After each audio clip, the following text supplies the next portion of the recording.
Radio Sagalee Ameerikaati. Raadiyoon Sagalee Ameerikaa wixataa qabee hanga jimaataatti galgala keessaa sa'a 2:00 jalqabee hanga sa'a 3:00 meetir baandii 22, 25 irratti Washington DC irraa kan dabarsu sagantaa afaan Oromoo amma jalqaba. Dhaggeeffattoota keenya gama raadiyoo marsaa intarneetiif saatalaayitii Naayilsaatiin akkasumas feesbuukiidhaan sagantaa keenya hordofaa jirtan bakka jirtanitti nagaan keenya sinaa dhaqqabattamooltan. Guyyaan har'aa fulbaana 14 bara 2021 keessummeessituun keessan har'aa Antuu Jibee Horaati. Tokkummaan mootummootaa wal waraansa Tigraay keessaa naannoo gaanfa Afrikaa balaaf saaxiluu mala yaaddoo jedhu qabaachuusaa ibsee United States loltoota ishee Afgaanistaan keessaa baasuun ejjennoo sirriidha jechuun falmite. Lamaanuu gabaasaalee oduu boodaati. Yuunivarsiitii Ambootti kan argamu giddugala qorannoo fi qo'annoo aadaa keessatti ijoollee oguma fakkii kaasuu baratan raadiyoon Sagalee Ameerikaa dubbisee jira. Waa'ee uummata Oromoo keessatti itti deebina. Hanga xumura sagantaa keenyaatti akka nu waliin turtan isin afeeraa. Piroodyusariin Tamsaasa Har'aa Faasil Gabayyew, Tamsaasa intarneetiif miidiyaa hawaasummaa kan qindeessitu immoo Tigist Gammeeti. Oduuf gara Bafaqaaduuttan isin dabarsa. Akkama harka fuunee amma oduu har'aaf qabnu isin dhageessifna. Dhaabbanni fayyaa addunyaa yookaan WHO'n kuusaa isaa Dubaay keessatti argamurraa qoricha lubbuu baraaruu meetirik toonii 85 gara Itiyoophiyaatti erguu isaa beeksiseera. Fe'iinsi kun qoricha adda addaa, meeshaalee baqaqsanii hodhuu atattamaa, meeshaawwan dhibee koleeraaf gargaaranii fi kanneen biroo akka ta'an kan ibse gabaasni Maargaariit Bashir gargaarsichi namootaan 100,000 fi 50,000 ta'anii olii akka fayyadu beeksiseera. Dhaabbanni fayyaa addunyaa kuusaa isaa isa Dubaay irraa biyyoottan Naajeeriyaa, Afgaanistaan, Sooriyaa fi Yemeniin akka gargaarsa raabsaa ture ibsa isaa irratti beeksiseera. Haalli gargaarsa namoomaa Tigraay keessa jiru yaaddessaa ta'uu isaa Komishiiniin Mirga Namoomaa Itiyoophiyaa ibsa sanbata darbe baase keessatti beeksiseera. Ibsa komishiinichaa hordofuudhaan Kennedy Abaatee VOA'dhaaf akka gabaasetti naannoo Tigraay bakkeewwan tokko keessatti tajaajilli ibsaa deebi'eera. Bakkeewwan tokkottis intarneetiin jiraachuu baatus ajaja bulchiinsa naannootiin tajaajilli baankii akka kennamu taasifamaa jira. Tigraay keessatti tajaajilawwan bu'uuraa kan akka ibsaatii fi bilbilaa akka mootummaan federaalaa addaan kute addi bilisummaa saba Tigraay yookaan hiwaatii fi dhaabbileen gargaarsaa addunyaa tokko himaa jiran. Mootummaan federaalaa gama isaatiin tajaajilawwan bu'uuraa sana kan mancaase akka hiwaatiin ta'ee ibsee hojjettoonni wanneen mancaan sana suphuudhaaf bobba'an hidhattoota hiwaatiin akka ajjeefamanii himeera. Naannoo Tigraay keessatti hanqinni midhaan nyaataa fi maallaqaa waan jiruuf namoonni bakka tokko irraa gara bakka tokkootti socho'uu akka hin dandeenye kan ibse Komishiiniin Mirga Namoomaa Itoophiyaa qaamoleen dhimmichi ilaallatu gargaarsi siviilota qaqqabuu qabu akka hin gufannee fi akka fooyya'u waamicha gochuun isaa gabaasa Kennedy Abaatee irraa beekameera. Karaa biraatiin barreessaan muummee mootummoota gamtoomanii Antooniyoo Guutereez dheengadda gabaastuu VOA Maargaariit Baashirii wajjiniin haasaa godhaniin rakkoon kaaba Itoophiyaa jiru qawweedhaan fal argachuu akka hin dandeenye gareen lamman amma ammaatti waan hubatan natti hin fakkaatu jechuu isaanii gabaasni Kennedyin Abaatee qopheesse ibseera. Jaarmiyaaleen biyyoolessaa mootummaa jijjiirama haaraa hundeeffamuuf deemu wajjiniin wal simachuu akka qaban itti aanaan muummee ministeeraa fi ministeerri dhimma alaa Itoophiyaa obbo Dammaqaa Mokonnon ibsaniiru. Obbo Dammaqaan kan kana dubbatan leenjii guyyaa 10 fi dippiloomaatota biyyattii biyya adda addaa irratti bobba'anii jiranuuf kennamu yemmuu banan akka ta'e gabaasaan VOA Mallaskaachuu Ammahaa gabaaseera. Akka gabaasni kun jedhutti qabiyyeen leenjii kanaa akka dippiloomaatonni biyyattii yaada jijjiirama haaraa wajjiniin wal fudhatan, akka jijjiirama qorqalbii uumuu taasisan, ijaarsa haaraa wajjiniin wal barsiisuudha. Sirna baniinsa leenjii kanaa irratti kan dubbatan obbo Dammaqaa Mokonnin hojiin kana booddee dippiloomaatonni hojjechuu qaban akka kanaan duraatti akka ta'uu hin dandeenye hubachiisanii humna biyyattiin qabdu irratti hundaa'uudhaan lakkoofsi embaasota biyyattiin addunyaarraa qabdu akka hirrachuu danda'u himaniiru. Itti dabaluudhaanis dippiloomaatonni fedhii biyyattiitiif hin taane akka urgufaman obbo Dammaqaan dubbachuu isaanii gabaasni Mallaskaachuu Ammahaa ibseera.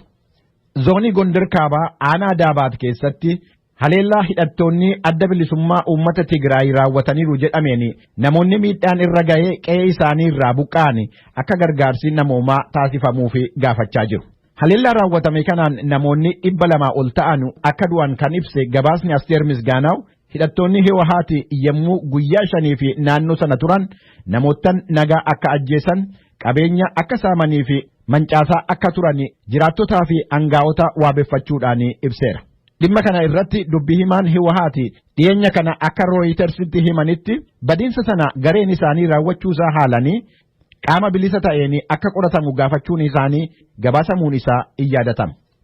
Dhibee COVID-19 dandamachuudhaaf kan tattaafachaa jirtu biyyi Naajeeriyaa dhukkuba koleeraa hamaa ta'eef saaxilamuun ishee gabaasameera. Akka gabaasni Saaleem Salamuun qopheessite jedhutti amma ammaatti balaa koleeraa kanaan namoonni 2,300 olii du'aniiru. Gabaasa kana bal'inaan kan qopheessite jaallanneedha. Fulbaana 5 qabee kutaalee Naajeeriyaan qabdu 36 keessaa 25 keessatti magaalaa galma mootummaa biyyattii kataate Abuujaa dabalatee namoonni 70,000 ta'uun isaanii tilmaamame dhukkuba koleeraan qabamu waaltaan to'annoo dhukkuboota ka biyyattii beeksisee jira. Eessee Umukoro akka jetteetti obboleessi ishee dhiyeenya kana koleeraan akka hamaatti dhukkubsataa ture. Dhumarratti wal'aansa fayyaa akka argatu gochuuf hospitaala 3 kan deeman ta'us isa arfaffaatu ciisee akka wal'aanamuuf carraa kennee kunoo torban darbe hospitaalaa ba'ee jira jetti. Please, the government should try their best to at least give us good water and the rest to avoid that kind of sickness, because that sickness is not a good, it's a very terrible sickness, it's a bad experience as well. Maaloo mootummaan yoo xiqqaate bishaan qulqulluu akka argannu yaaluu qaba. Kan biraammoo dhukkuba akkasii ittisuu sababiinsaas dhukkuba hamaadha. Akkasumas muuxannoon waa'ee dhukkubichaa akkaan hamaadha jetteetti. Bara keessa jirru 2021 keessa haga ammaatti namoota 2,323 haala dhukkuba koleeraa waliin wal qabateen du'e. Aangawoonnis lakkoofsi namootaa kan waliigalaa kana caala jedhanii yaaddoo qabu. Sababiinsaas hawaasni dhukkuba kanaan miidhaman hedduun lafa dhaqqabuuf rakkisaa ta'e keessa jiraatu. Ijoollee umrii waggaa 5 hanga 14 gidduu ta'etummoo caalaatti dhukkuba kanaan miidhame. Naayijeeriyaan weerara dhukkuba COVID-19 isa vaayirasii bifa jijjiirrateef deeltaa jedhamuun marsaa 3ffaaf rakkataa jirti. Aangawoonni Naayijeeriyaa duula tallaalii kennuu dabaluuf yaalaa ka jiran ta'us uummanni biyyattii 100 keessaa harka 1 gadiitu tallaalii marsaa duraa qofa fudhate. Aangawoonni mootummaa Kaameruun hokkorrii jiraattonni biyyattii poolisii irratti raawwachaa jiranu akka isaan yaaddesse himan. Akka viidiyoon Kaameruun keessaa waraabame miidiyaalee hawaasaa irratti daddarbaa jiru mul'isetti lammiileen biyyattii hammeenyaa fi malaammaltummaa poolisii biyyattii mormuudhaan poolisootaa fi hin ajajamnu jechuudhaan alatti poolisoota irrattis tarkaanfii fudhachaa jiru. Paul Atanganinji ministeerri bulchiinsa daangaa biyyattii akka jedhanitti dhiyeenya kana yoo xinnaate viidiyoon adda addaa 15 yommuu jiraattonni ajaja poolisii didanuu fi poolisii reeban agarsiisu torban lamman darbee fi miidiyaalee hawaasaa irratti mul'achaa ture. Konkolaachiisaan tokko poolisiin dhaabee yommuu sokattaa'uudhaaf jedhu poolisicha rukutee yommuu inni miliqu namoonni dhaabbatanii ilaalaa turanii harka rukutanii namicha jajaa turan. Namni tokko immoo poolisii tokko gateettiitti ol baatee yommuu konkolaataa fe'isaa irratti darbatu viidiyoolee faffaca'anirraa mul'achaa ture. Lammiileen biyyattii hammeenyaa fi malaammaltummaa poolisoota biyyattii haaloo ba'uudhaaf akka tarkaanfii akkanaa fudhachaa jiranu gabaasni Mookii Edwiin ibseera. Kun sagalee raadiyoo Ameerikaati. Gareen beektota talaallii addunyaa yaada talaallii COVID-19 isa dabalataa yookiin isa marsaa 3ffaadhaaf kennamuu qabu jedhame mormaniiru. Yuunaayitid Isteetsii fi biyyoottan biroo adda addaa yommuu talaallii marsaa 3ffaa kennuudhaaf murteessaa jiran kanatti qorannoon beektotaa barruuree meedikaal joornaal irratti ba'e immoo talaalliin marsaa 2ffaa fi amma ammaatti kenname akka namoonni vaayirasii COVID-19 dandamatan gochuudhaaf waan danda'uuf al 3 fudhachuun barbaachisaa miti jedhaniiru. Yaanni talaallii al 3 kennanii humna dhukkubicha dandamachuu jabeessu kan madde qorannoo Israa'el keessatti taasifamerraa akka ta'e hin beekama. Dhaggeeffattoota keenya oduun har'aaf qabnu asumatti raawwata. Qophiilee keenya afanii nu wajjiniin tura. Ka dhaggeeffataa jirtan as Washington DC irraa ka darbu raadiyoo sagalee Ameerikaa sagantaa afaan Oromooti.